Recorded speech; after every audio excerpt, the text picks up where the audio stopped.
You ask Tiger to solve. This deals with linear equations with one unknown. The final result is x equals -34/3. Let's solve it step by step. Isolate the x.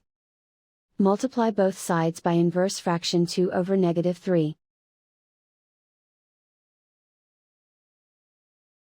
Move the negative sign from the denominator to the numerator. Group like terms. Multiply the coefficients.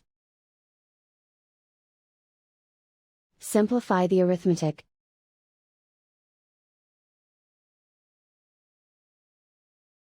Move the negative sign from the denominator to the numerator.